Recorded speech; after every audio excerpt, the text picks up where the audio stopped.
düşmana ziyan eyvallah. Başlayan sine büyüyen kılıç Akalın eyvallah. Kahrolmaz kılıcımız düşmana ziyan eyvallah.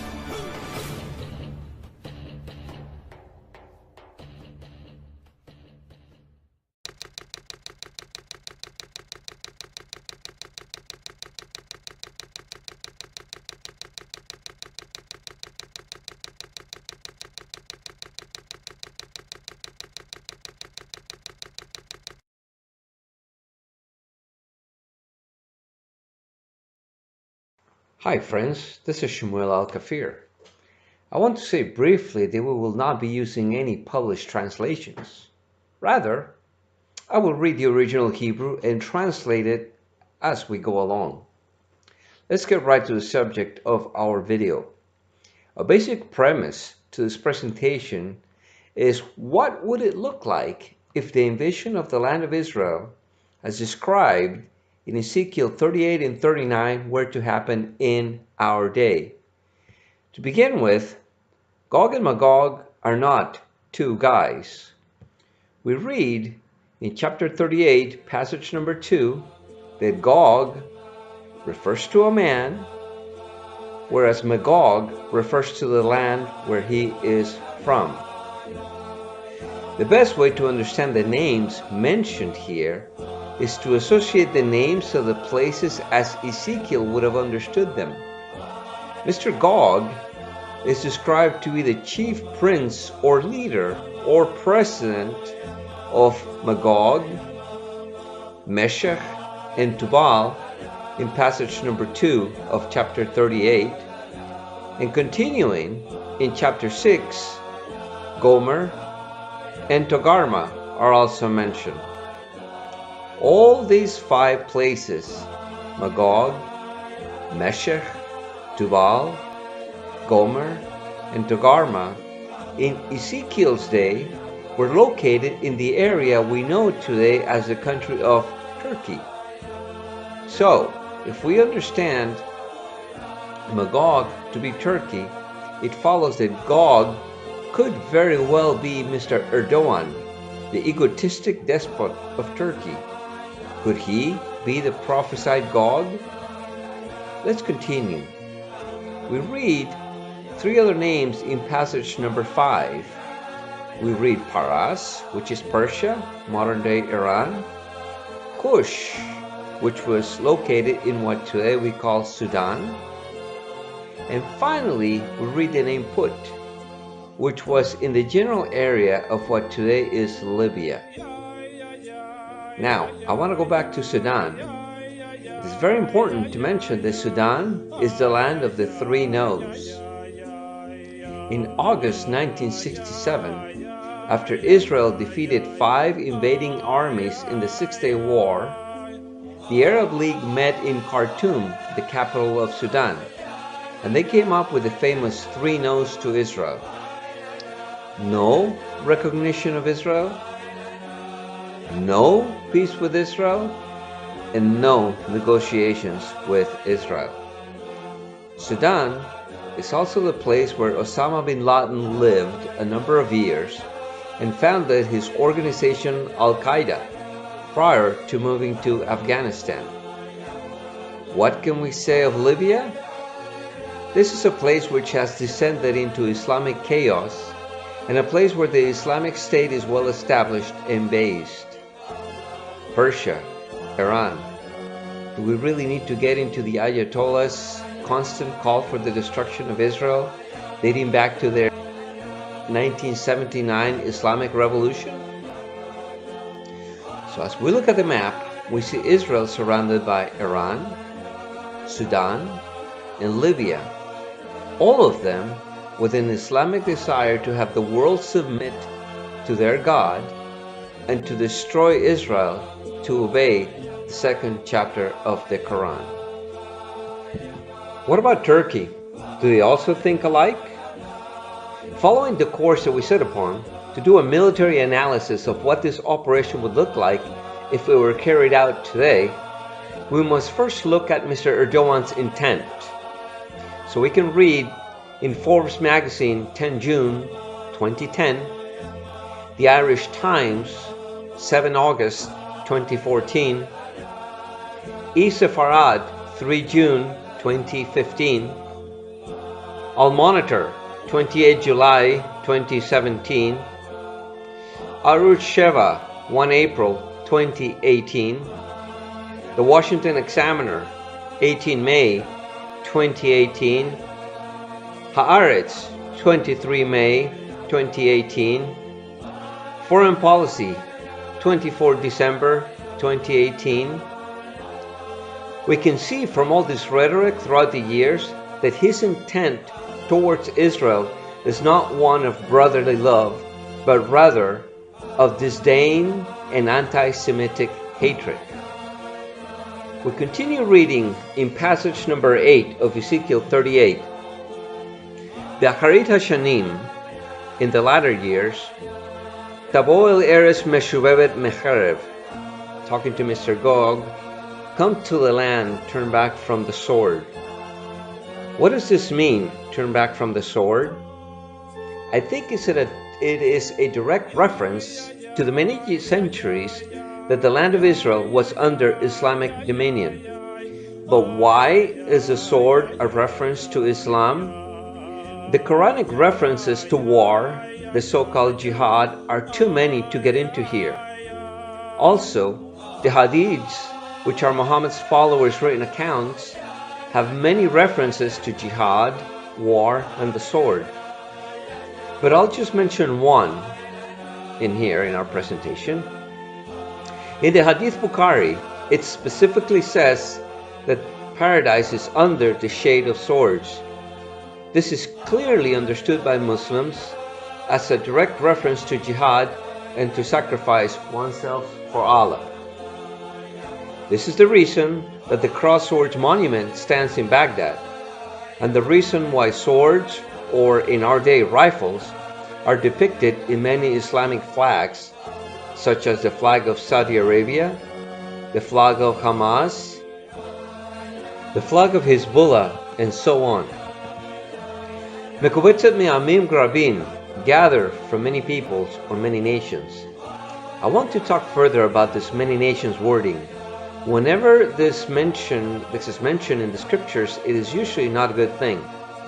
There are many passages in the Tanakh, the Jewish Bible, that mention this wording, and all but one are in context something about nations going up against Israel. Also, Amim Grabim could be read in two different ways.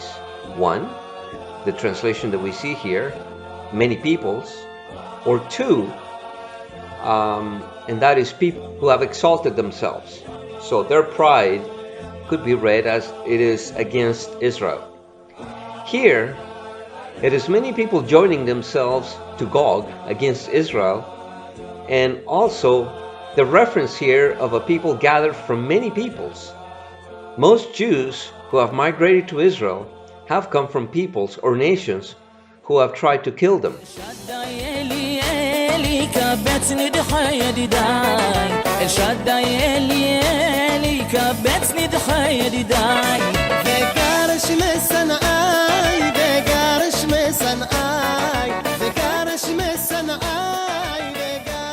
Let's continue. Al-Hare Israel, Asher Hayu Lecharba Tamid. To the mountains of Israel, Gog is going, which were in desolation always. Mark Twain visited the land of Israel in 1867, basically 100 years before the Six-Day War. He visited, what was called Palestine under Ottoman rule. And he tells us that Israel is a desolate country whose soil is rich enough, but it is given over wholly to weeds, and it is a silent, mournful expanse. A desolation is here that not even imagination can grace with the pomp of life and action. We never saw a human being on the whole route. There was hardly a tree or a shrub anywhere. Even the olive and the cactus, whose fast friends are worthless soil, had almost deserted the country. Vehi me'amim hutza'ah, and she has come out of peoples. Talking about she, the people of Israel. We read here the unwavering connection between the people of Israel and the land of Israel. One cannot be devoid of the other. The many centuries that the land was deprived of its people, and the people were deprived of their land, both suffered and both became dry and desolate. You could say that both became hopeless. Ve'hashvu lebetach kulam, and they dwell in safety. While we have many problems in Israel, we do live in safety for the most part. Here, in many towns and even cities, depending on the neighborhood you live in, you can leave your home unlocked without fear of being robbed. And this is a true story.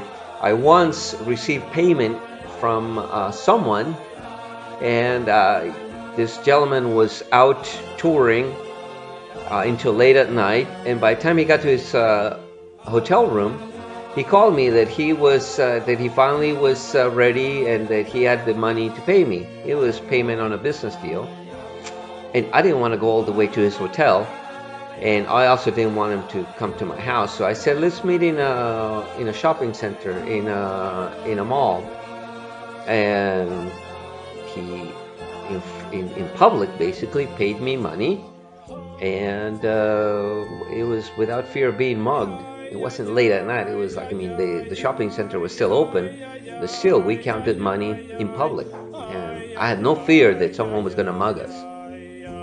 The fact is that we have a very professional police force and military who, thank God, keep us safe. These young men and women do an amazing job in putting themselves on the line for the nation of Israel. We continue with passage number 9. Ve'alita keshoah, and you will arise like a storm. Reading this in Hebrew is very shocking, as this word shoah is translated as storm here, is the same word used in modern Hebrew for the Holocaust.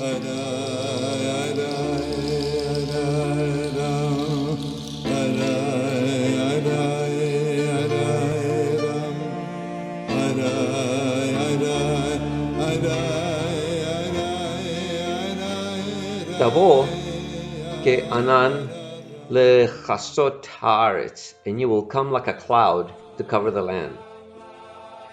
Ti'yata lekol agapecha, you and all your brigades.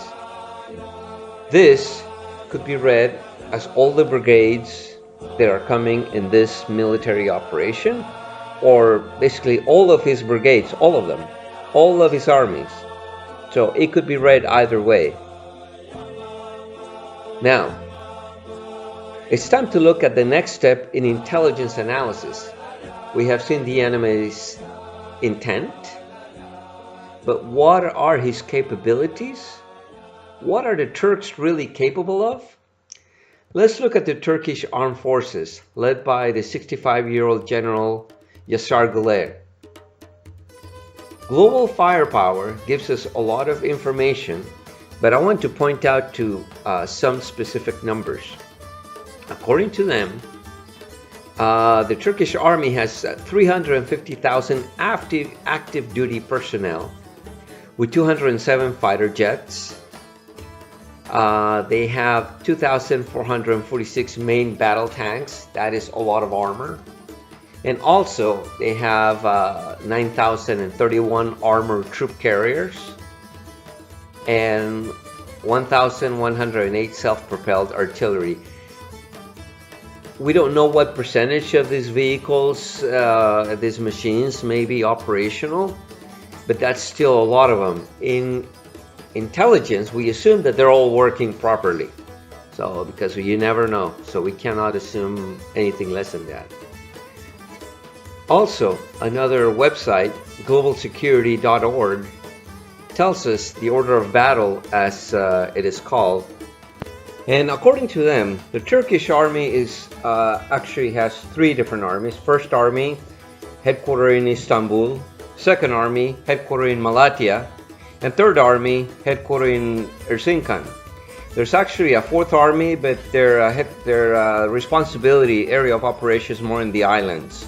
So let's focus on, well, the First Army has 4 armor brigades. 4 armor brigades are basically tanks.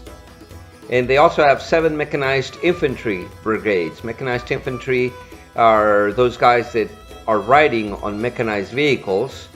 They're not, so they're mobile just as much as tanks because they're not walking. So that's infantry on mechanized vehicles. The Second Army in Malatya has 3 armor brigades and 4 mechanized infantry brigades. The Third Army in Erzincan is, they have 1 armor brigade and 7 mechanized infantry brigades. According to them, the Turkish army has a total of 9 armor brigades and 19 mechanized infantry brigades. Now, they have some other units, but I want to focus just on armor and mechanized infantry.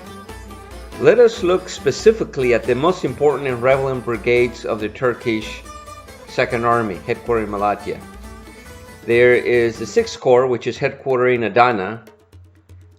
In this corps, the 6th Corps has the 5th Armor Brigade in Gaziantep, which is only 540 kilometers from the Golan Heights.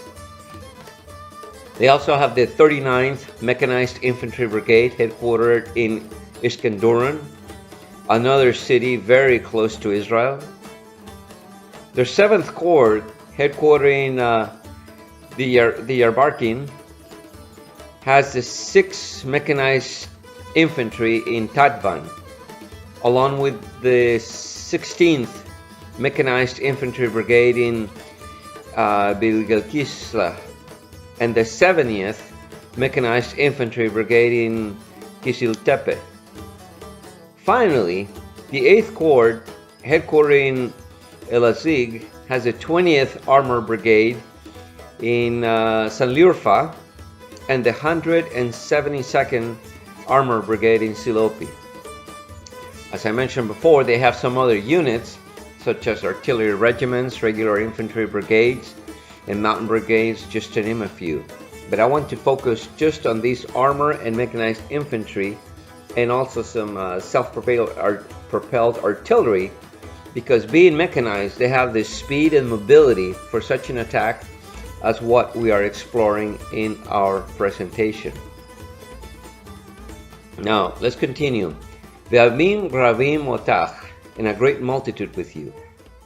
Who is this great multitude? There is certainly no shortage of Mohammedans, Muslims, Islamists, whatever you want to call them, who would be more than happy to volunteer to be part of a presumed destruction of Israel. As we have mentioned, Islamists from Iran, Sudan, and Libya would be more than happy to join such an operation. Now, I want to take a tangent here to explore a different angle. What about the Russians?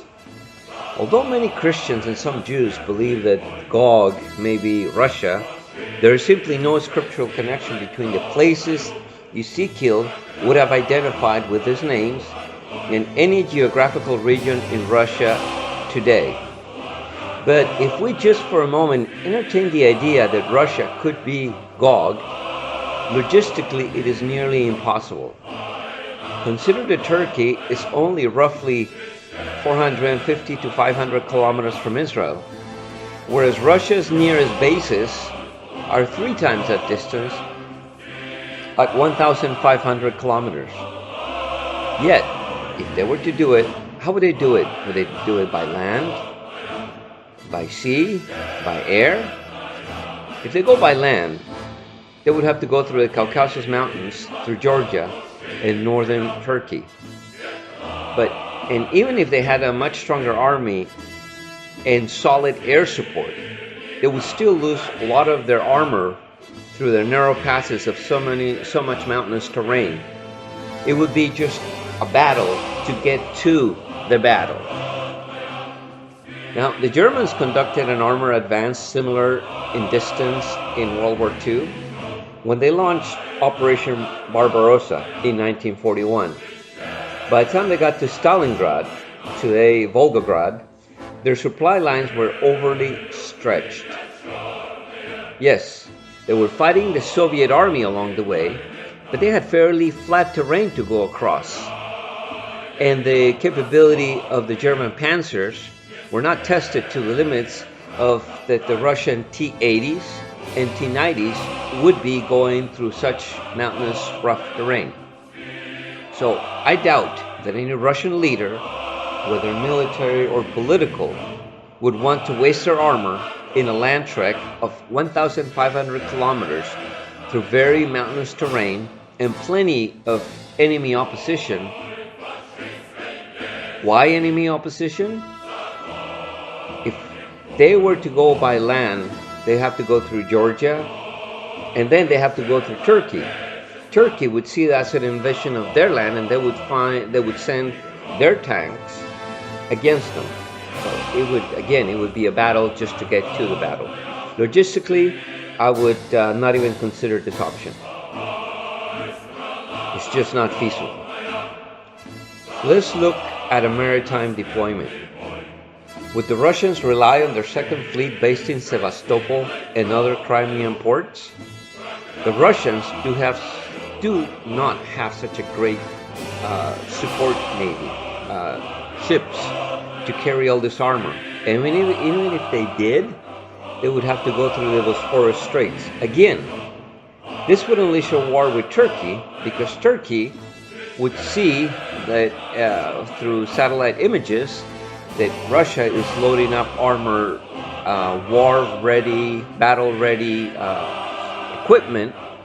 And if they see that this ship is going to Syria, they would feel themselves encircled, as they would think that the Russia is trying to surround Turkey by putting armor land units south of Turkey. So such massive deployment of land units through Turkey would be very dangerous for Russia as well. What about by air? Could they deploy such a massive number of troops by air? Russia does have some very good transport aircraft, and they could do this. However, if we again look at similar operations, we can think of Operation Desert Shield, where the United States and the Allied forces deployed thousands of armor pieces and hundreds of thousands of troops. And it took the American Armed Forces several months. Now, one of the reasons, this is not the only reason, but one of the reasons that this operation was so successful is that Iraq did nothing. They did not attack U.S. forces when the U.S. was at their weakest, basically setting up bases in Saudi Arabia. So, I doubt that either Israel, Turkey, or the U.S. forces, for that matter, would simply sit idly and allow Russia to slowly build up its ground forces in Syria. I also consider this option not a very good one for Russia. So either one of the three options brings plenty of logistical problems for them. I just don't see them pulling it off. Let's go back to Turkey and the relatively short distance from South Turkey to northern Israel, which is roughly, as we have mentioned before, 500 kilometers. We continue reading in passages 10 and 11 of Ezekiel 38. Ya'alud dvarim al levavecha. Things rose up in your heart. V'chashavta machshevet ra'ah. And you thought an evil thought. As we saw before, Mr. Erdogan's intentions toward Israel are not good. Moreover, in his dealings with other world leaders, he clearly comes across as he's full of himself, very egotistical, and he even considers himself to be the last imam. So he clearly shows his anti-Semitism and his pro-Islam stance. Ve'amarta alel eretz parzot, and you said, I will go up to the land of unwalled towns. For a long time, I did not believe that we would be in the days of this prophecy because of Israel's security barrier. I thought that simply because this barrier was in place, we were not in the times of this prophecy. However, the security barrier is an area barrier, not a point barrier. This is just something that I have just recently come to realize. It blocks the entrance from one general area to another, but it does not block the entrance to any specific town. The town themselves have no barriers. Certainly, no barriers offering any tactical protection against an invading army. The barriers we do see on some towns offer protection against individual terrorists, but no protections against an invasion. Avo hashoktim yoshvei lebetach. I will come to those who dwell quietly and in safety. Here is one clear example as to why I do not trust translations. Some have translated this passage to say, I will come quietly. But if you're coming like a storm, with many brigades, and a great multitude, and all with swords, and helmets, and shields, or in today's warfare, with tanks, with artillery, you are not coming quietly. Also, grammatically in Hebrew, you clearly read the adjective quietly does not follow the first person of I will come, but rather it is in plural, just like the word who dwell, as in those who dwell. It is the people dwelling in safety who are quiet, not the invading army. Certainly, Israel is not a nation that likes to boast, look at me, look what I'm doing, look what I've accomplished. Rather, Israel as a nation goes about minding its own business, producing, developing, advancing in technology, in farming development, in medicine, and in many other fields. But if we are constantly making front headlines, it is because of the constant terrorist attacks launched against us, the constant wars launched against us, and the constant UN resolutions against us by all of the anti-Semites in the UN. But while militarily we did see Erdogan's capabilities, or rather, if we see this as a crime to be investigated, we saw his means. Here, in Israel's productivity, we do see the motive.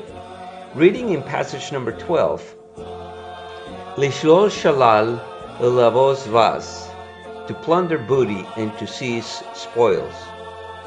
According to heritage.org, which looks at countries' economic freedom, they tell us countries' economic freedom basically means that the more the country's businesses are free from intrusive government regulations, the more they are able to produce, and the more in fact they do produce.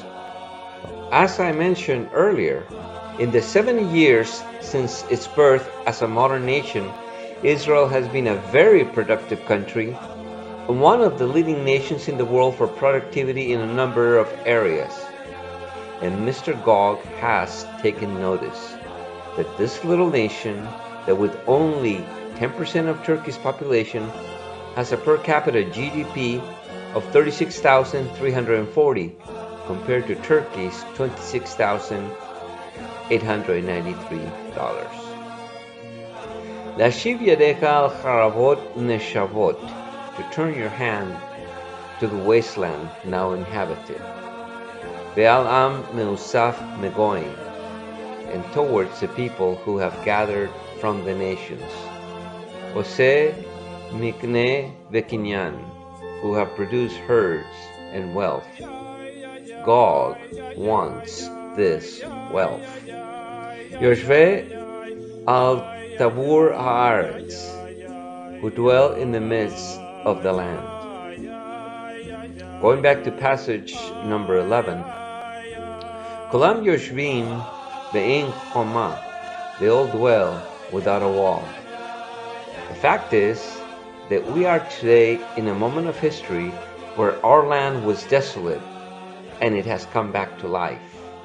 We came from many nations that attempted many times to destroy us, and we have come back to life, and we are coming back to life. Certainly, we were second-class citizens in many, many places.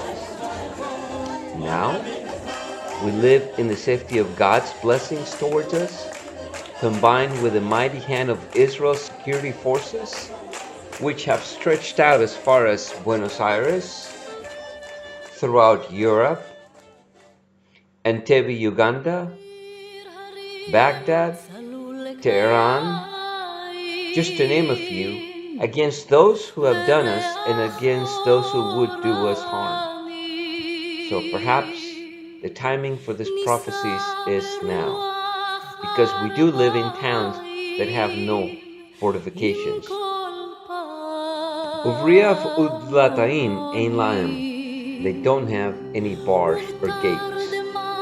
Besides our young men and women, we have no gates in our towns. Our gates are against would-be terrorists, not against an invading army. Certainly, someone like the Tayyip would not consider these as gates if he wanted to invade us. Whether it is Haifa, Herzliya, Tel Aviv, Yerushalayim, Tiberia, and many more, you can just drive in. So we have seen Gog has the means. We have seen his motive. Does he have the opportunity? Let us now turn to what the operation would actually look like. As we mentioned before, Turkey has the second army headquartered in Malatya with units all along the Syrian border from Adana to Silopi. And even if the Turks were to only use their second army, satellite imagery would detect movement of armored vehicles, both tanks and other troop transports, to Gaziantep to build up their armor capabilities for such an attack. This would take a truck, one vehicle per day, so it would be a matter of how many trucks Turkey has. They would definitely not want to go into Syria through eastern Syria. That is Kurdish territory, and the Turks have certainly lost tanks to Kurdish ambushes. We have seen what the Turkish army's capabilities are. Let's now look at what the situation is in Syria from Turkey to Israel. According to the Institute for the Study of War, Islamist rebels still control an area west of Aleppo, actually west and south of Aleppo, with the Syrian forces controlling most of the country thanks to the air superiority that the Russians have given them. The Turks have come down into Syria north of Aleppo, and the Kurds do control the northeast of Syria. Compare that to how the situation was in Syria 3 years ago in this November 2015 map, according to the Russian internet news portal Tsargrad TV. We see in gray the ISIS-controlled territory, and in the black the ISIS strongholds. In light violet, which actually looks like light gray, are areas controlled by al-Nusra and other Islamic terrorist groups, with the Syrian army only controlling the bright orange areas and the northeast, a smaller area controlled by the Kurdish forces. So we can see the changes in just 3 years. And of course, just as with any war, the situation is fluid, and we can see further changes developing. Specifically, one big change that we are witnessing is the developing cooperation between Turkey and Russia. Think of it this way: the areas that we see controlled by the Syrian army are really areas under Russian control, as they are the big boys in the theater. And of course, Iran has a free rein to go about these areas. Turkey cannot come south through Syria unless it has some agreement with the Russians and the Iranians. This three-way cooperation has already begun. So we must ask the question, how can Israel be invaded?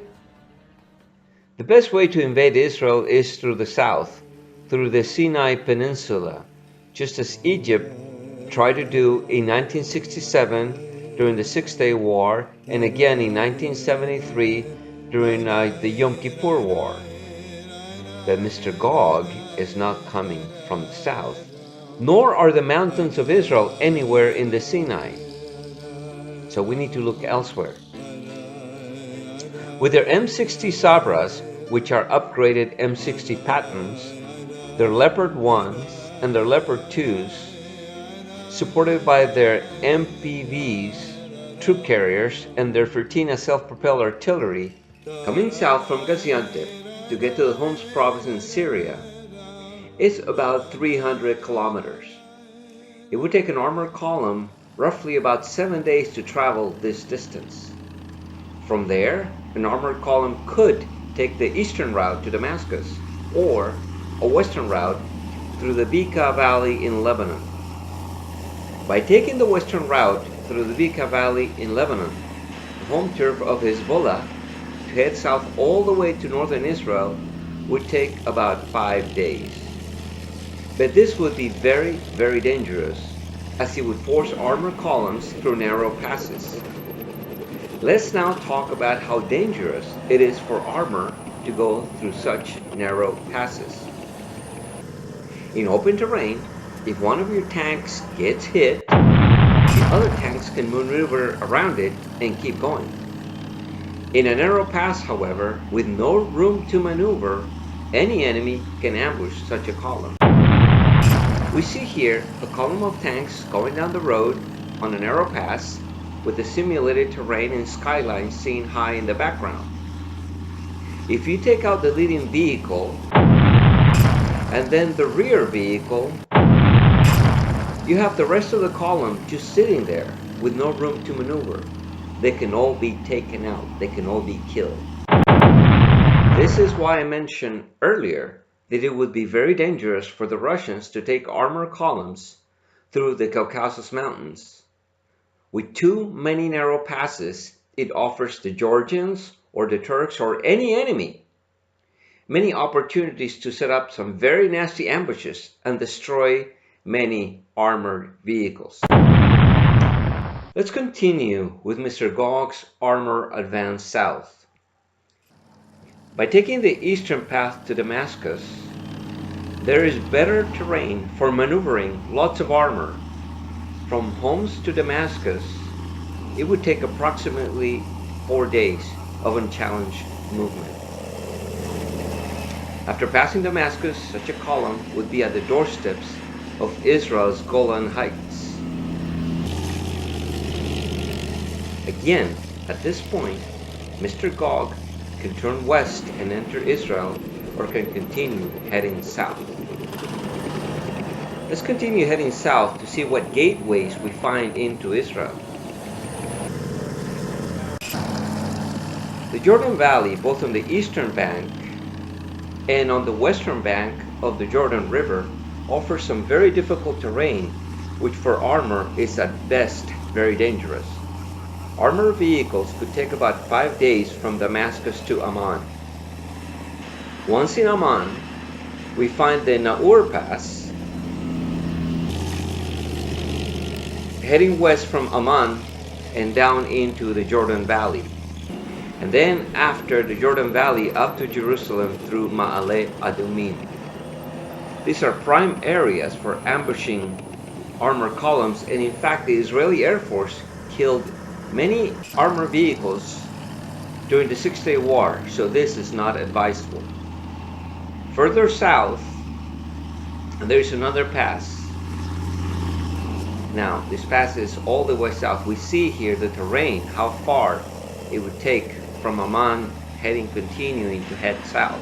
We continue heading south, and we finally, when we get to Aqaba, we have the Aqaba Highway Pass into Eilat. But this pass is even narrower, and it is far too south, as it would take roughly about 3 weeks of unopposed advance from Homs to Eilat. The best way to enter Israel, then, with such a military formation is through the Golan Heights. There's a crossing there now near Quneitra manned by the UN. This is really the only viable option left to go into Israel.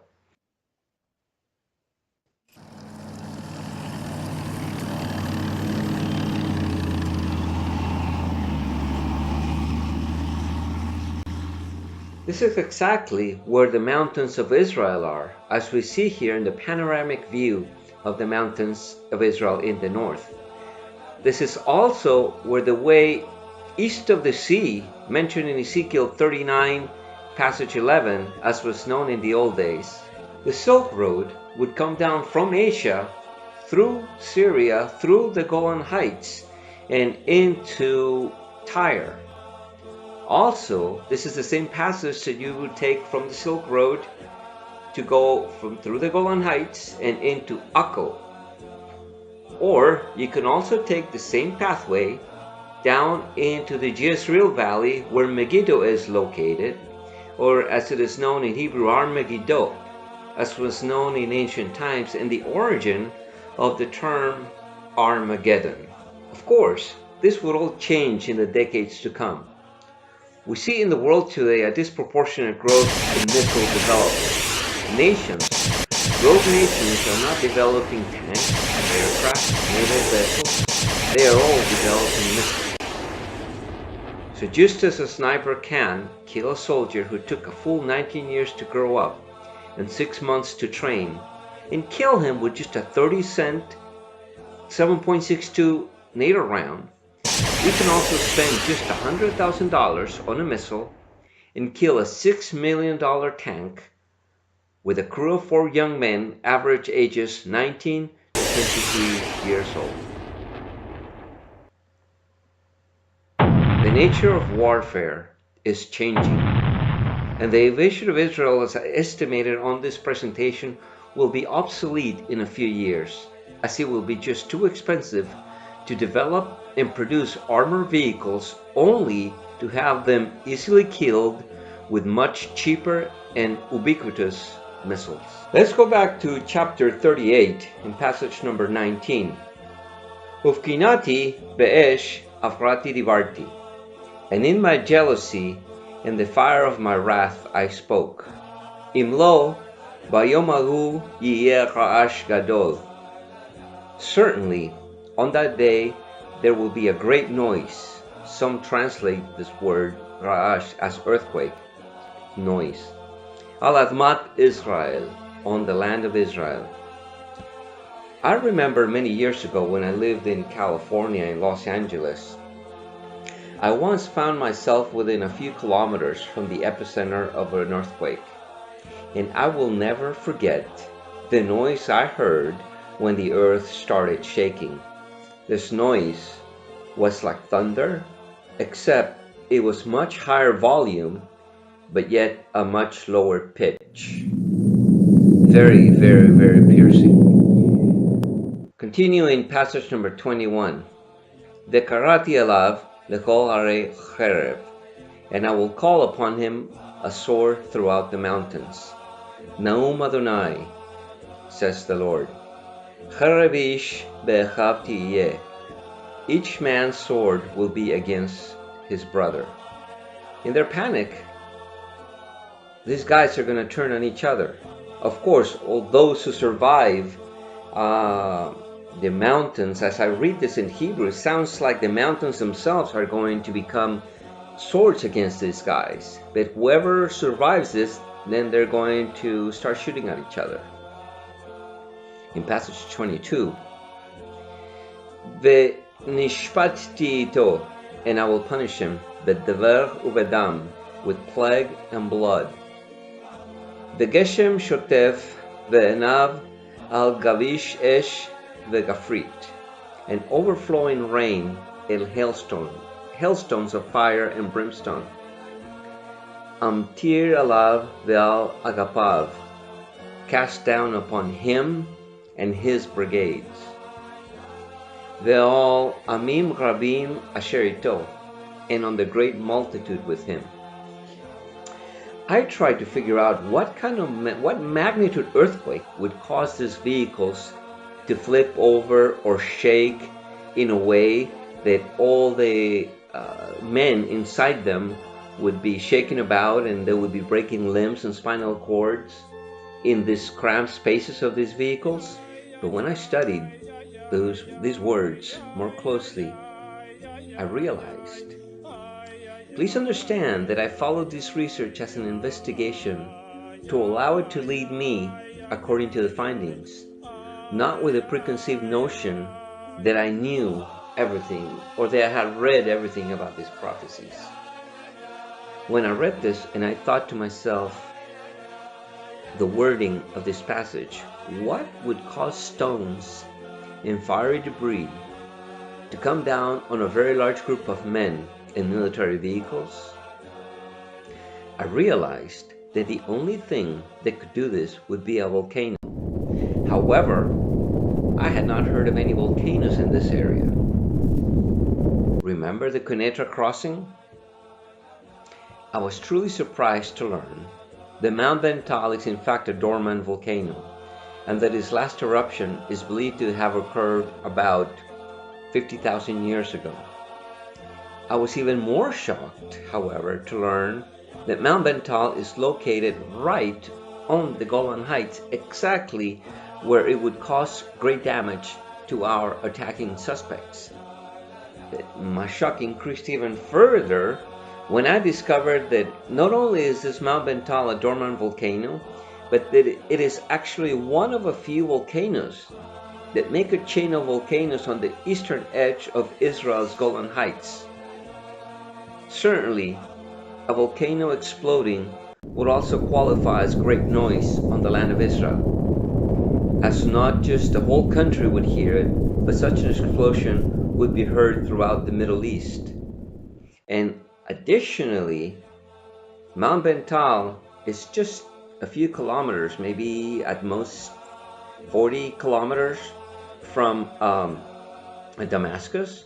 So I truly wonder if such a volcano or chain of volcanoes blowing up to destroy this military formation invading Israel would also be the ones that would destroy Damascus, as it is prophesied in Isaiah chapter 17. I get chills down my spine just thinking about what I'm reading and what I'm saying. We continue in chapter 39, passage number 5. Al panei hasadeh tipol, you will fall on the face of the field. Ki ani divarti, for I have spoken. Naum Adonai, says the Lord. Passage number 6. Shalachti esh b'Magog, and I will send fire on Magog. U'v'yeshvei ha'iyim lebetach, and on those who dwell in the islands in safety. Ve'yadu ki ani Adonai, and they will know that I am the Lord. Certainly, Turkey has many islands. Is some of this volcanic ash going to fall on them? Will they also have another volcano, spewing volcano on them? I do not know, but the Eternal One will show us. Continuing in passage number 7. V'Hashem Kadshe, and the name of my holiness, Odia betoch ami Israel. Well, I will make known within my people Israel. V'lo echel et Shem Kadshe od, and the name of my holiness will no longer be profaned. Ve'yadu hagoyim, and the peoples, the nations will know. Ki ani Adonai kadosh ba'Israel, that I am the Lord, holy in Israel. Passage number 17. Ve'ata ben Adam, ko amar Adonai, and you human, thus says the Lord. To me it's funny to read translations on such passages, because they translated as Son of Man. In Hebrew, this just means human. Amor letzipor kol kanaf. Speak to all feather birds. Velechol chayed hasadeh v'kapsu uba'u. And to all the beasts of the field, join together and come. He'avsu mesaviv, and gather yourselves all around. Al tzivchei asher ani sobeach lachem, on my sacrifice that I am sacrificing for you. Tzavach gadol al charei Israel, a great sacrifice on the mountains of Israel. Ve'achaltem basar v'tishtam dam, and eat meat and drink blood. There is certainly plenty of wildlife in Israel that would heed such a call. We have shawalim, jackals, wolves, and all kinds of birds of prey, and also carrion. Quite honestly, this sounds very frightening. When can this happen? I don't know. I cannot tell you when it will happen. All I can say is that as we've studied the subject matter of this presentation, there's certainly a lot of prophecies that do line up with this, of us being in the season for this. All I can say is that if it were to happen in our day, I have presented you with a likely scenario with many things to consider. One final thought is that Mr. Erdogan, if Mr. Erdogan is Gog, he would not launch such an attack while President Trump is in office. I doubt that such an attack would occur with proper transfer of power in Washington, D.C., and orderly continuity of government. Quite simply, the U.S. Navy's Sixth Fleet would be in the Eastern Mediterranean in no time in support of America's ally, Israel. Unfortunately, with so many death threats against President Trump coming from so many people in the left, we can certainly imagine a tragic, plausible scenario where President Trump is assassinated.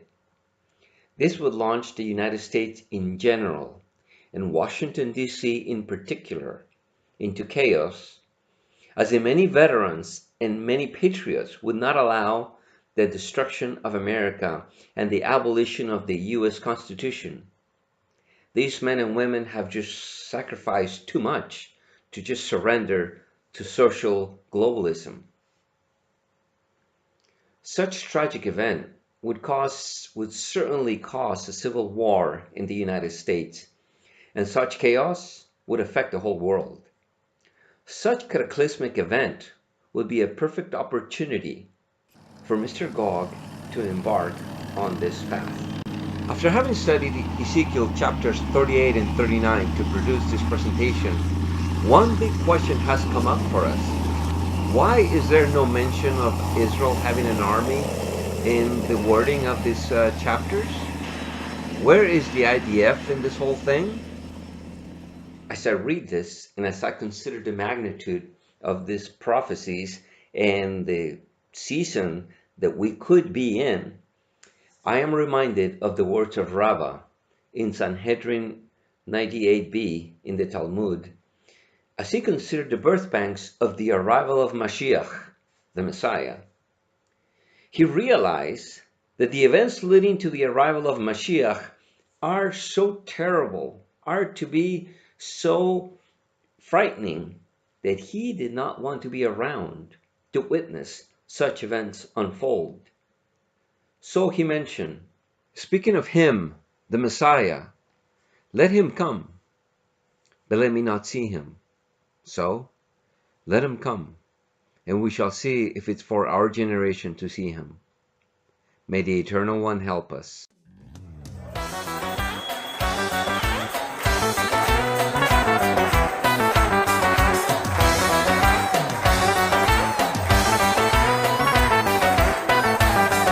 Nagila Haleluyah, Nagila Haleluyah, Nagila. Bazeman,